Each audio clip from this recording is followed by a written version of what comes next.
নামাজের ভিতরে আমরা সূরা মাউন পড়ি, কি বলা হচ্ছে সেখানে?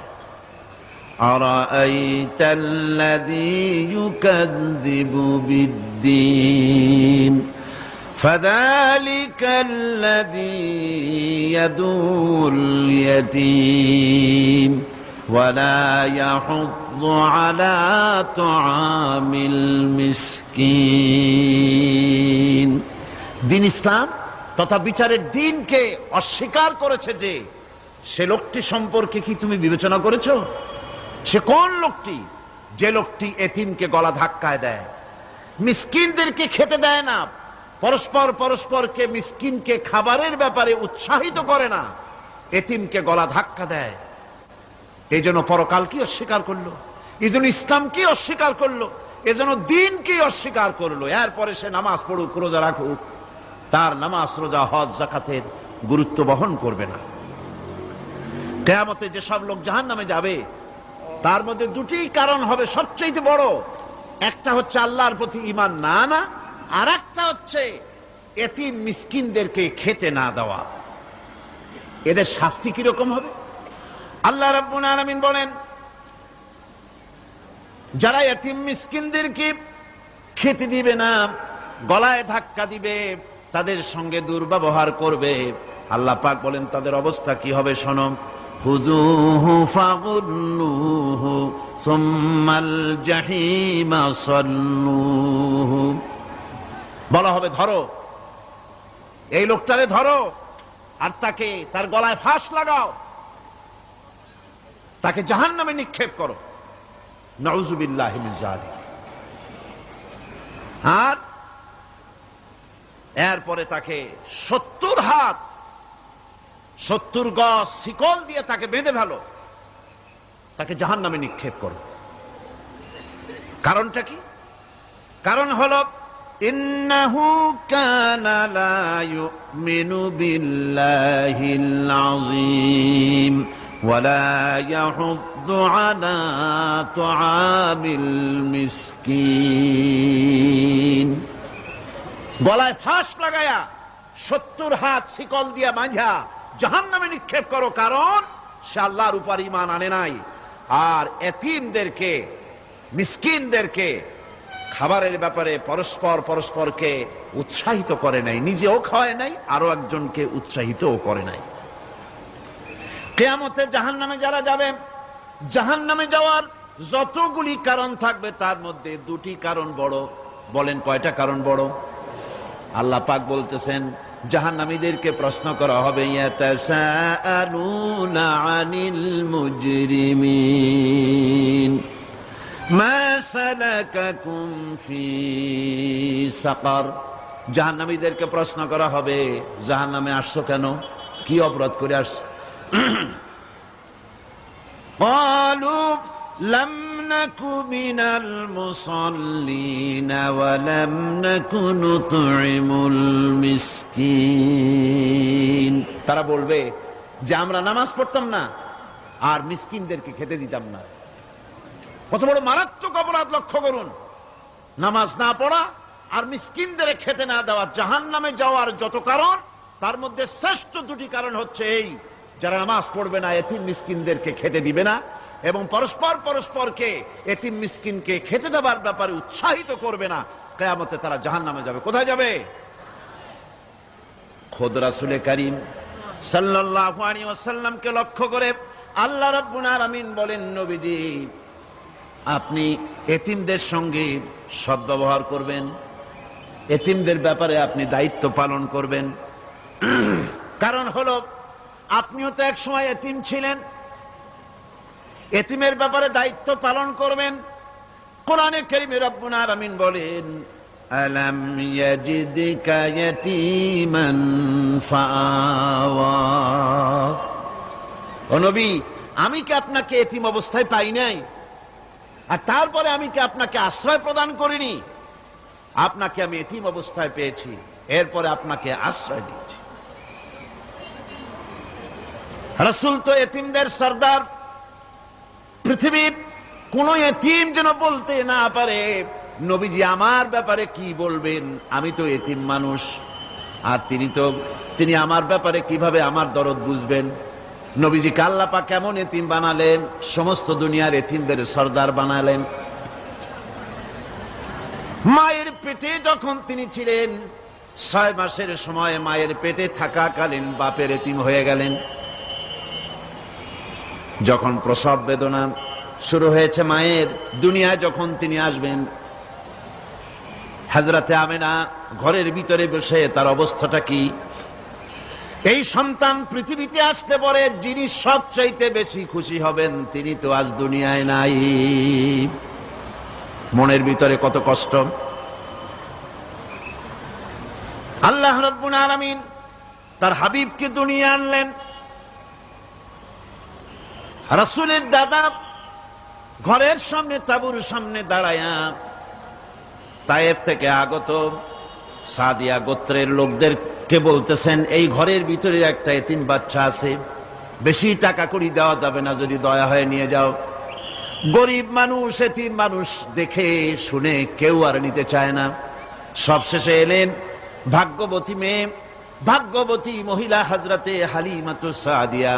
তিনি এসেছেন, কোনো ছেলে পেলে পায় নাই, সকলের শেষে তিনি এসেছেন। আব্দুল মুত্তালিব বলছেন, এই ঘরের মধ্যে একটা এতিম বাচ্চা আছে, দয়া হলে নিয়ে যেতে পারো। তিনি স্বামীর সঙ্গে পরামর্শ করলেন, এরপরে বললেন, যদি দেখতে অন্তত ভালো হয়, মন যদি ভালো লাগে নিয়ে যাব, একেবারে খালি হাতে ফিরে যাওয়ার চাইতে তো ভালো। হযরতে হালিমা বলেন, আমি ঘরের মধ্যে প্রবেশ করলাম, মা আমিনার কোল থেকে শিশু মুহাম্মদ সাল্লাল্লাহু আলাইহি ওয়াসাল্লামকে যখন আমি কোলে নিলাম, আমি হুজুরের চেহারার দিকে নজর করে দেখলাম, আমার কাছে মনে হলো যেন পূর্ণিমার চাঁদটা আমার কোলে ধরা দিয়েছে। রাসূল কি শিশু মুহাম্মদ সাল্লাল্লাহু আলাইহি ওয়াসাল্লাম কি যখন নিয়ে বাড়ির দিকে রওনা হলাম, যে গাধা আমার সকলের পেছনে এসেছে সেই গাধা এখন সকলের আগে ছুটে চলে যায়। এরপরে বাড়ি যখন নিয়ে গেলাম, কুয়ায় পানি বাড়লো, গাছে ফসল বাড়লো, খেজুর গাছে খেজুর বাড়তে লাগলো, জমিনে ফলন বেড়ে গেল। রাসূলের দুধ বোন সাইমা রাসূলকে নিয়ে মুহাম্মদ সাল্লাল্লাহু আলাইহি ওয়াসাল্লাম তাকে দোলনা নিয়ে দোল দিতেছে। কি আশ্চর্য অবস্থা! সাইমা তাকে দোল দিচ্ছে আর বলতেছে, বেঁচে থাকুক মুহাম্মদ সাল্লাল্লাহু আলাইহি ওয়াসাল্লাম, সে দীর্ঘজীবী হোক। কবি লিখতেছেন, কি আশ্চর্য কথা! বেদুইন বালিকা কারে নিয়ে দোল দেয় সে কি তা জানে? বিশ্বনবী মুহাম্মদ রাসূলুল্লাহ সাল্লাল্লাহু আলাইহি ওয়াসাল্লাম এভাবে এতিম অবস্থায় জীবন তার শুরু হলো।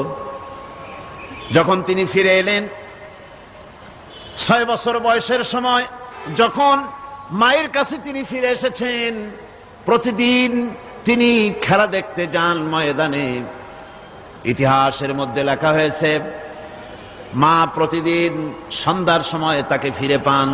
আজকে সন্ধ্যা হয়ে গেছে, শিশু মুহাম্মদ সাল্লাল্লাহু আলাইহি ওয়াসাল্লাম বাড়ি ফেরেন না। কারণ কি, কেন বাড়ি ফেরে না? সন্ধ্যার দিকে তিনি চলে গিয়েছেন পাহাড়িয়া ময়দানে, যে দেখেন ধুধু করতেছে চতুর্দিকে, সন্ধ্যা হয়ে গেছে, অন্ধকার হয়ে গেছে, কোনো ছেলে পেলে নাই, কেউ নাই। পাহাড়ের পাদদেশে বসে শিশু মুহাম্মদ সাল্লাল্লাহু আলাইহি ওয়াসাল্লাম কাঁদতেছেন। মা প্রশ্ন করলেন, বাবারে, সন্ধ্যা উত্তীর্ণ হয়ে গেল, কেন একা একা বসে বসে কাঁদো? তিনি বলছেন, মাজি, আজ কদিন খেলা দেখতে আসলাম ময়দানে, প্রতিদিন দেখি যখন সন্ধ্যা হয়ে যায় মুরব্বী শ্রেণীর কিছু লোক আসে, ছেলেকে নাম ধরে ডাক দেয়, ছেলেরা দৌড়ে তার বাবার কাছে চলে যায়, আর বাবা ছেলেকে কোলে নিয়ে মুখে চুমা দিয়ে বাড়ির দিকে নিয়ে যায়। আমি আজ কদিন পর্যন্ত এই ময়দানে এলাম, কোনদিন সন্ধ্যা বেলায় তো কেউ এসে আমাকে মুহাম্মদ বলে একটা ডাক দিল না। আমার আব্বা কি নাই? আল্লাহ রাব্বুল আলামিন বলেন, আলাম ইয়াজিদকা ইয়াতীমান ফাআওয়া, এরকম এতিম অবস্থায় পেয়ে আমি কি আপনাকে আশ্রয় দেই নাই? আপনাকে আমি পেয়েছি এতিম অবস্থায়, এরপরে আমি আপনারে আশ্রয় দিলাম।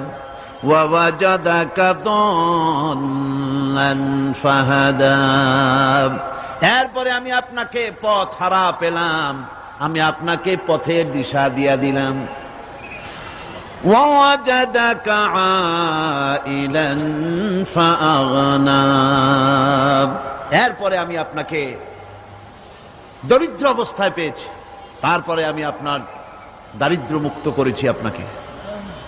সুতরাং ফাআম্মাল ইয়াতীমা ফালা তাকহার ওয়া আম্মাস সাইলা ফালা তানহার ওয়া আম্মা বিনি'মাতি রাব্বিকা ফাহাদ্দিস। সুতরাং নবী, এতিমের প্রতি নির্মম ব্যবহার করো না, এতিমের প্রতি ভালো ব্যবহার করো, নির্মমতা দেখাইও না। আর ভিক্ষুকতে ধমক দিও না, রূঢ়তা দেখিও না, আর আল্লাহর নিয়ামতের প্রশংসা করো। বহুত মানুষ আছে এতিমরে গলায় ধাক্কা দেয়। মানুষ যখন ভিক্ষা নিতে আসে, গরিব মানুষ ভিক্ষা চাইতে আসছে, ওই মেয়ে আত্মাহিত জানো, দোয়া কুনুত জানো, বাড়ি যেয়ে কাজ করবা, এই সব আজে বাজে কথা বলিয়া ভিক্ষা দেয় না। সাইলকে ধমক দিতে রাসূল করিম সাল্লাল্লাহু আলাইহি ওয়াসাল্লাম নিষেধ করেছেন, সাইলকে ধমক দিও না।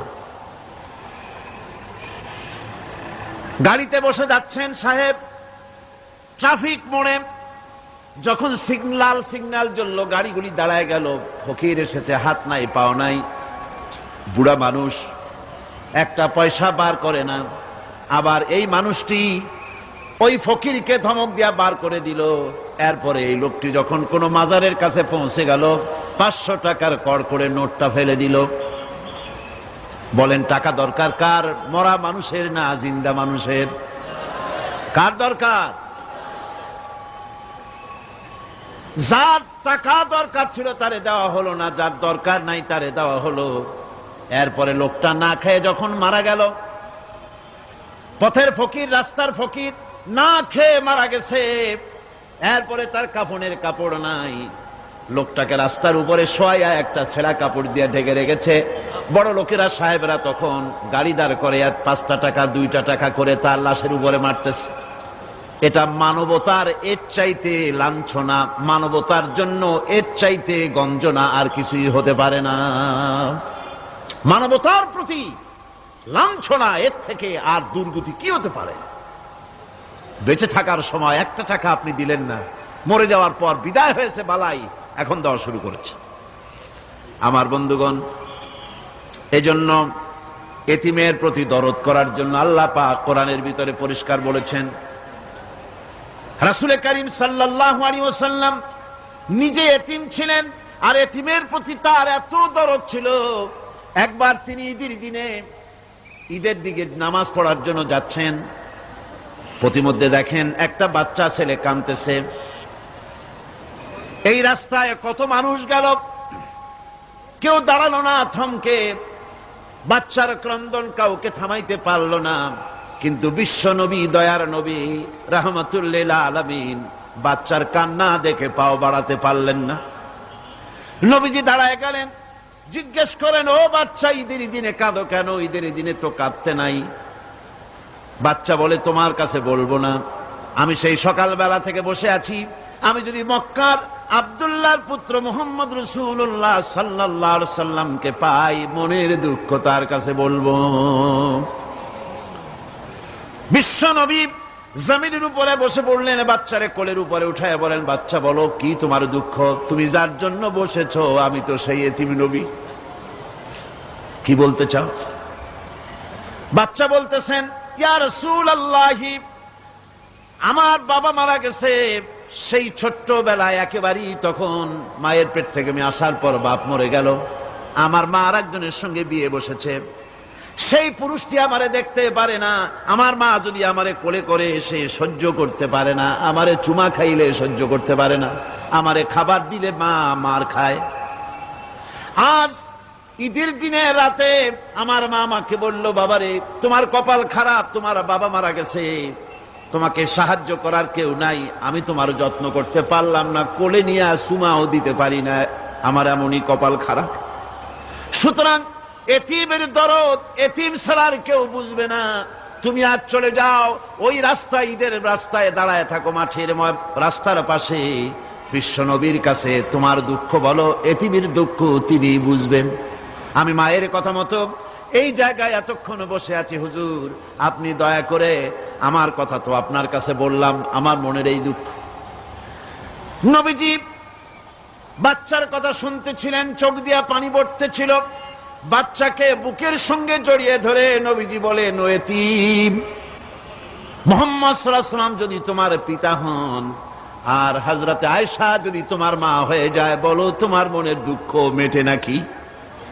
ছেলে ডুকরে কেঁদে উঠলো আর বলল, ইয়া রাসূলুল্লাহ, আপনি যদি আমার পিতা হন আর আয়েশা যদি আমার মা হয়ে যায়, এর থেকে বড় সৌভাগ্যের আমার তো আর কিছুই নাই।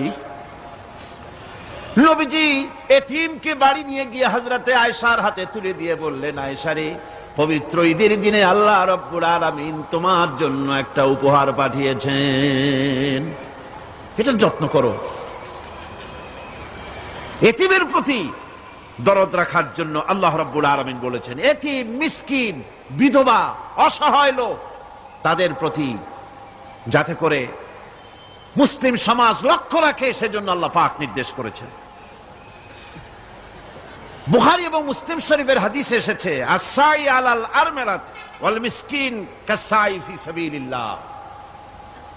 বিধবাদের জন্য, মিসকিনের জন্য কেউ যদি কোনো উদ্যোগ গ্রহণ করে, কেউ কোনো সাহায্য দেয়, জিহাদের ময়দানে জিহাদ করে আল্লাহর রাস্তায় যে সওয়াব পাওয়া যায়, যে মর্যাদা পাওয়া যায় আল্লাহর কাছে, এতিম, মিসকিন, বিধবাকে সাহায্য করলে সেই সওয়াব আল্লাহ রাব্বুল আলামিন আমলনামায় দিয়ে দেন।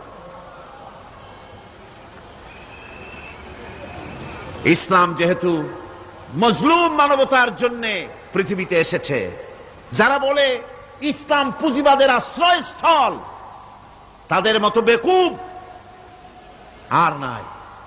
এই কথা তারা বলে উদ্দেশ্যমূলক ভাবে, রাজনৈতিক উদ্দেশ্যমূলক ভাবে সব কথা বলে। ইসলাম যদি পুঁজিবাদের আশ্রয়স্থল হবে, তাহলে তো ইসলাম সর্বপ্রথম কবুল করতো ধনীরা, কথা ঠিক কিনা কন? কিন্তু ইসলাম কবুল করলো সর্বপ্রথম কারা? সর্বপ্রথম ইসলাম কবুল করেছে নিগৃহীত, নির্যাতিত গরিব মানুষগুলি, হযরত বেলালের মতো মানুষ, আম্মারের মতো মানুষ। এই সব গরিব মানুষগুলি, নারী, গরিব, অসহায়, নির্যাতিত, তারা ইসলাম কবুল করেছেন সর্বপ্রথম। সুতরাং ইসলাম পুঁজিবাদের আশ্রয়স্থল নয়, ইসলাম হচ্ছে দুনিয়ার সমস্ত মজলুম মানবতার আশ্রয়স্থল। যেরকম আলহামদুলিল্লাহ। আমার বন্ধুগণ, ইসলামী বিপ্লবীর দাওয়াতের পর্যায়ে মক্কি জিন্দেগিতে যখন সূরাগুলি রাসূলের আসতেছিল, সেই সময় আল্লাহ রাব্বুল আলামিন বলেছেন, ওয়াহাদাইনাহুন নাজদাইন, আমি কি উভয় স্পষ্ট পথ তাদেরকে দেখায় দেই নাই? উভয় স্পষ্ট পথ তাদেরকে দেখানো হয়েছে। ফালাকতাহামাল আকাবাতা ওয়া মা আদরাকা মাল আকাবা ফাক্কু রাকাবা। তুমি কি জানো, তারা, আসল কথা হলো তারা সেই দুর্গম বন্ধুর ঘাঁটিটি অতিক্রম করতে চায় না। তুমি কি জানো সেই বন্ধুর দুর্গম ঘাঁটিটি কি? তা হচ্ছে শৃঙ্খল বন্দি দশা থেকে মানুষদেরকে মুক্ত করে দেওয়া, আর আও ইতআমুন ফি ইয়াউমিন যী মাসগাবা ইয়াতীমান যা মাকরাবা আও মিসকিনান যা মাতরাবা। উপবাসের দিনে নিকটবর্তী এতিম দুঃখীকে খেতে দেওয়া, আর ধুলামলিন মিসকিন যারা আছে তাদেরকে খেতে দেওয়া, যাদের পেটে খাবার নাই ক্ষুধার দিনে খুঁজে খুঁজে তাদেরকে খাবার দেওয়া। এই সমস্ত কাজ যারা করবে, আল্লাহ রাব্বুল আলামিন তাদের সম্পর্কে বলেছেন, উলাইকা আসহাবুল মাইমানা, কিয়ামতের দিন এদের ডান হাতে আল্লাহ রাব্বুল আলামিন আমলনামা দান করবেন। জোরে কোন সুবহানাল্লাহ। আমলনামা বেঈমান যারা তাদের হাতে আসবে, তাদের কোন হাতে আসবে? বাম হাতে। আর আমলনামা ডান হাতে আসবে কাদের? এই সমস্ত লোকদের যারা এতিমকে মিসকিনকে যারা খেতে দিয়েছে। আর খেতে দিয়ে এতিম মিসকিনদেরকে খেতে দিয়ে তারপরে এর দ্বারা তাদেরকে কোনো খোটা দেয় নাই। তাদেরকে কেন খাওয়াইস? কোরআনে কারীম বলছে وَيُطْعِمُونَ الطَّعَامَ عَلَى حُبِّهِ مِسْكِينًا وَيَتِيمًا وَأَسِيرًا। আল্লাহর সৎ লোকেরা আল্লাহর ভালোবাসায় উদ্বুদ্ধ হয়ে খাবার খাওয়ায় মিসকিনদেরকে, এতিমদেরকে। আর তারা বলে ইন্নামা নুতঈমুকুম লিওয়াজহিল্লাহি লা নুরিদু মিনকুম জাযাআন ওয়ালা শুকুরা। আমরা যে তোমাদের খাইতে দিলাম, এ খাওয়াচ্ছি শুধুমাত্র আল্লাহকে খুশি করার জন্য। কারে খুশি করার জন্য? আল্লাহরে খুশি করার জন্য। এই খাবারের ব্যাপারে তোমাদের কাছ থেকে কোনো কৃতজ্ঞতা চাই না। যেটা করি সেটা আল্লাহর জন্যই করি, আল্লাহকে খুশি করার জন্য। সুতরাং না কৃতজ্ঞতা চাই, না এর দ্বারা কোনো বিনিময় চাই।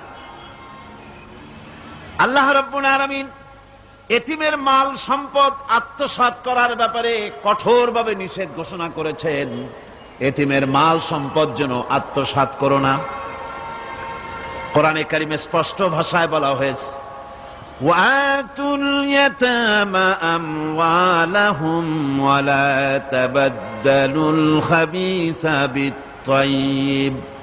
এতিমের মাল ধন সম্পত্তি যথাযথভাবে তাদের হাতে ফিরিয়ে দাও। وَلَا تَبَدَّلُوا الْخَبِيثَ بِالطَّيِّبِ। আর তাদের ভালো মালগুলি তোমার খারাপ মাল দিয়া বদলাইয়া দিও না। وَلَا تَأْكُلُوا أَمْوَالَهُمْ إِلَى أَمْوَالِكُمْ إِنَّهُ كَانَ حُوبًا كَبِيرًا। আর তাদের সম্পদ তোমাদের সম্পদের সাথে যেন মিশাইয়া হজম করে ফেলে দিও না। এটা অত্যন্ত মস্ত বড় গুনাহ। এ কাজ তোমরা করবে না। এতিমের ধন সম্পত্তি সাধারণত মামা এবং চাচাদের হাতে থাকে, ঠিক কিনা? কথা বোঝেন কিনা? এতিমের সম্পদ থাকে তাদের কাছে, মামা আর চাচাদের কাছেই বেশিরভাগ থাকে। এতিম তো ছোট্ট মানুষ, বড় হতে সময় লাগে। এই ফাঁকে তার ভালো মালগুলি নিয়ে তার বদলে নিজের পচা মাল রেখে দেয়, অথবা তার ভালো সম্পত্তিটা নিজের সম্পত্তির সাথে মিলাইয়া একাকার করে ফেলে দেয়। আল্লাহ রাব্বুল আলামিন কঠোরভাবে নিষেধ করেছেন, খবরদার এই কাজটি করবে না। যারা এমন কাজ করে, এতিমের মাল যারা নষ্ট করে, এতিমের মাল যারা খায়, তাদের সম্পর্কে আল্লাহ পাক বলছেন ইন্নাল্লাযীনা ইয়াকুলুনা আমওয়ালাল ইয়াতামা যুলমান ইন্নামা ইয়াকুলুনা ফি বুতুনিহিম নারা ওয়া সায়াসলাউনা সাঈরা। অন্যায়ভাবে এতিমের মাল যারা ভক্ষণ করে, তারা তো এতিমের মাল খায় না, বরং পেটের মধ্যে তারা আগুন ঢুকায়। পেটের মধ্যে কি ঢুকায়? আর অচিরেই এদেরকে জাহান্নামে নিক্ষেপ করা হবে। কোথায় নিক্ষেপ করা হবে? জাহান্নামে। যারা এতিমের মালকে ভক্ষণ করে, এতিমের মাল নষ্ট করে, এতিমের হক নষ্ট করে, তাদের জায়গা জাহান্নাম। আর এতিমের মাল যারা খায়, তারা যেন আগুন খায়। কি খায়? এতিমের ধন সম্পদ হজমকারীদের ব্যাপারে তাদের যে বিরাট হীনমন্যতা কাজ করে, এজন্য আল্লাহ পাক বলতেছেন কাল্লা বাল্লা তুকরিমুনাল ইয়াতীম। না, কখনোই নয়। আসল ব্যাপার হচ্ছে তোমরা হীনমন্যতার কারণে এতিমকে সম্মান দাও না, এতিমকে মর্যাদা দাও না। ওয়ালা তাহাজ্জুনা আলা তাআমিল মিসকিন। আর মিসকিনদেরকে তোমরা পরস্পরকে খেতে দেওয়ার জন্য তোমরা উৎসাহিত করো না। নিজেরাও খাও না, অন্যদেরকেও সে পথে উৎসাহিত করো না। এই যে কাজগুলি তোমরা করো, এটা মস্ত বড় অপরাধ। আল্লাহ রাব্বুল আলামিন এতিমের মাল সম্পর্কে আরো বলছেন ولا تقربوا مال اليتيم إلا بالتي هي أحسن حتى يبلغ أشده আল্লাহ পাক বলছেন এতিমের মালের নিকটবর্তীও হবে না যতক্ষণ পর্যন্ত তারা যৌবন প্রাপ্ত না হয়, বুদ্ধি শুদ্ধি না আসে, ততক্ষণ পর্যন্ত এতিমের মালের কাছে যাবে না। হ্যাঁ যাবে, মালটাকে রক্ষণ করার জন্য, রক্ষণাবেক্ষণ করার জন্য, মালগুলি খাওয়ার জন্য না। এতিমদের ব্যাপারে আল্লাহ পাক এভাবে সতর্ক করেছেন। মানুষ যখন, বাচ্চাগুলি যখন এতিম হয়ে যায়, বাচ্চা বেঁচে থাকতে, বাচ্চার বাপ মা বেঁচে থাকতে বাচ্চারে কোলে নেয়। দেখবেন বড় লোকের ছেলে দেখতে ভালো দেখা যাচ্ছে না, নাকে ময়লা তাতে ময়লা, তারপরেও বড় লোক, সেই জন্য বাচ্চাটারে কোলে নেয়। ইচ্ছা করে না, তারপরেও তারে খুশি করার জন্য কোলে নেয়। করে না কি এরকম? এরকম করে। বাপ মা বেঁচে আছে তখন চাচাতে মামুতে ভাগ্নাকে ভাতিজাকে আদর করে কোলে নেয়, ঘাড়ে নেয়, চুমা খায়। আর যখন বাপ মা মরে গেল, বাপ যখন মারা গেল, এই ছোট্ট বাচ্চাটি চাচার দিকে ফেলফাল করে তাকায়, মায়ের দিকে তার মামার দিকে ফেলফাল করে তাকায়, একটি বারের জন্য কোলে নিয়ে তখন আর আদর করে না। মনের মধ্যে তখন দুর্বিসন্ধি থাকে, এই বাচ্চা মরুক অথবা তার সম্পদ যা আছে সম্পদগুলিকে লুটপাট করে নেই। দেখেন এবার মিলান কথার সাথে আল্লাহ পাকের, লাইসাল বিররা আন তুওয়াল্লু ওয়ুজুহাকুম কিবালাল মাশরিকি ওয়াল মাগরিব। পূর্ব পশ্চিমে কত মাথা ঘুরালে, কত সেজদা দিলে, এটাই কিন্তু পুণ্যবান হওয়ার জন্য বড় কথা নয়। বরং শর্তই হলো আগে যা বলেছি সেগুলি। আর শর্ত হলো এতিম মিসকিনদেরকে, বিধবাদেরকে, অসহায়দেরকে সাহায্য করতে হবে। এগুলি করলে তাহলে তুমি মুমিন বলে প্রমাণিত হবে, তুমি সৎ ব্যক্তি, ভালো মানুষ, নেককার, পুণ্যবান বলে আল্লাহ পাকের দরবারে তুমি প্রমাণিত হবে। আমি এই বিষয়ের উপরে রাত প্রায় অনেক হয়ে গিয়েছে, 9:45 মতো, অনেক দূর থেকে আপনারা আসেন, কাজে আমি আলোচনা আজকে আর বাড়াবো না। মোনাজাতের জন্য বসেন, এক্ষুনি মোনাজাতের জন্য দাঁড়ানো ভাইরা সব বসে পড়েন। আল্লাহুম্মা আমিন। রব্বানা যালামনা আনফুসানা ওয়া ইন লাম তাগফির লানা ওয়া তারহামনা লানাকুনান্না মিনাল খাসিরিন। রব্বানা লা তুযিগ কুলুবানা বা'দা ইয হাদাইতানা ওয়া হাব লানা মিন লাদুনকা রাহমাতান ইন্নাকা আনতাল ওয়াহ্হাব। আয় আল্লাহ তাআলা,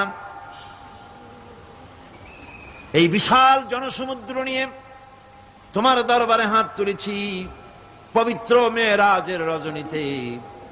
আয় আল্লাহ, তুমি দয়া করে মেহেরবানি করে আমাদের আলোচনা, দুরুদ সালামের সওয়াব আমাদের বিশ্ব নবী, তোমার প্রিয় হাবিব জনাবে মুহাম্মদ রাসূলুল্লাহ সাল্লাল্লাহু আলাইহি ওয়াসাল্লামের রূহ মুবারকে পৌঁছায়া দাও।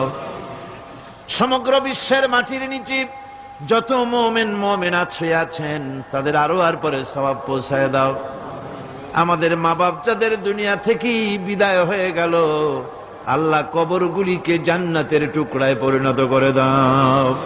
রব্বিরহামহুমা কামা রব্বায়ানি সগীরা। পড়েন সবাই, রব্বিরহামহুমা কামা রব্বায়ানি সগীরা। আয় আল্লাহ তাআলা, বহু মানুষ দোয়া চেয়েছি, কতজনের কত কষ্ট, কেউ হসপিটালে আছে, কারো অপারেশন হবে, কেউ বা মরে গেছে, কেউ বা মামলা মোকদ্দমায় আছে, কেউ বা পারিবারিক অশান্তিতে আছে। আল্লাহ, যিনি যেই নিয়তে দোয়া চেয়েছে মেহেরবানি করে সেই নেক নিয়ত তোমার দরবারে কবুল করে নাও। বিপদগ্রস্ত লোকগুলিরে বিপদ থেকে বাঁচাইয়া দাও। আয় আল্লাহ রাব্বুল আলামিন, এই মাহফিলে লক্ষ লক্ষ জনতা সমুদ্রের ঢেউর মতো চতুর্দিক থেকে আসতে থাকে। তুমি আর তোমার কোরআন আর তোমার রাসূল ছাড়া কোনো স্বার্থ কারো মনে নাই। কাউরে রিক্সা ভাড়া দেওয়া হয় না, ট্রাক ভাড়া, বাস ভাড়া কাউকে দেওয়া হয় না, এক লোকমা খানাও এখানে পায় না, তাবাররুক বা সিন্নি বিতরণও হয় না। আয় আল্লাহ, নিঃস্বার্থ ভাবে এই লোকগুলি যাতায়াত করে। আল্লাহ, তোমার কোরআনের বরকতে সকলকে তুমি গুনাহ মুক্ত করে দাও।